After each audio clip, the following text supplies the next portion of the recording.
make people want peace more than they want other things is beyond me. Christopher Hitchens.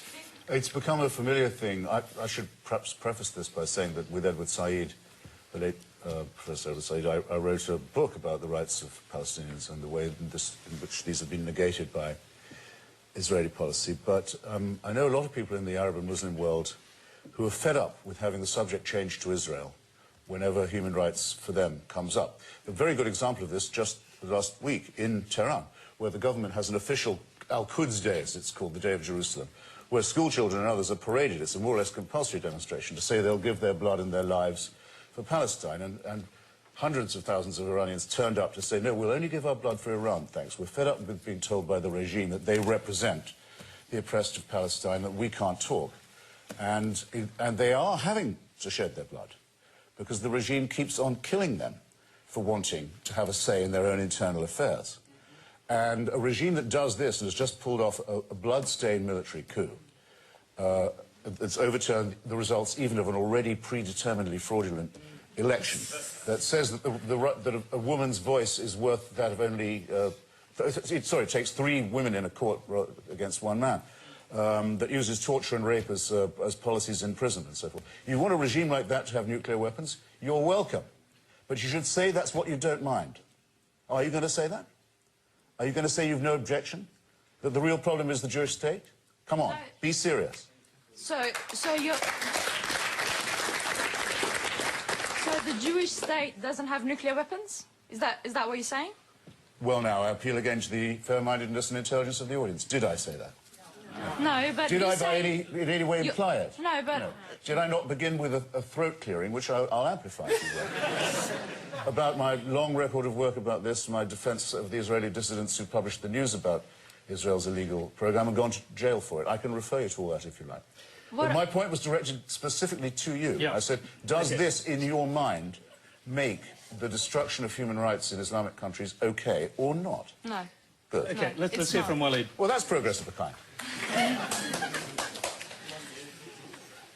This is, I think, highlights the really difficult, I think personally intractable situation that now confronts the world in dealing with Iran's apparent nuclear weapons regime. And I hear today that the UN's still arguing that they're not developing weapons. But whatever you think about that, there is a problem because you do get questions like this, whether or not you agree with Christopher that there's a lack of moral seriousness about that question. You're always going to get that question. The minute the conversation turns to Iran, it is going to be deflected towards Israel. And so the problem is that if you're interested in disarming Iran or somehow reigning in that regime, it's very hard to do that in isolation without also engaging in some kind of agreement that's going to bring Israel into the mix. And, of course, the US, who also have nuclear weapons. I'm encouraged by the fact that President Obama is talking about a nuclear-free world and that when he headed the UN or presided over the UN Security Council this week, which I think the first time an American president has ever done that, the vote to rid the world of nuclear weapons was unanimous. That's all good. But now the really, really tough politics starts, and that is the politics of dealing with an Iranian regime that, frankly, probably sees very little incentive, if any, to try to disarm or to become less evil. It's got every reason to remain as evil and perhaps have become even more evil than it is. And Israel is going to have to be part of that discussion, whether they like it or not, whether the US likes it or not, because without that, I just can't see how there's a way forward. Tony, sorry, I simply must say this. I'm really sorry. Implied in both what Walid has said and the lady questioner is the idea that Iran is perfectly entitled to have nuclear weapons. At least if Israel is, it is. No, that's not what I... Well, the Iranian government, let's forget, says it doesn't want them and isn't planning to have them. And so if it turns out they are, it's not a problem to do with Israel. It's to do with them breaking every undertaking they've ever made at the United Nations, every undertaking they've ever made to the International Atomic Energy Authority, every undertaking they've ever made to the European Union negotiators. It means that international law is completely meaningless. And yet, when Mr. Ahmadinejad tests missiles, he says this is part of our nuclear program. How is that part of a peace program? Can I just say... Their party, their proxy party, Hezbollah, I've been to its rallies in Beirut. Do you know what the symbol of the party now is? What they put on the flag? A mushroom cloud, with a threat to the Jews written underneath it.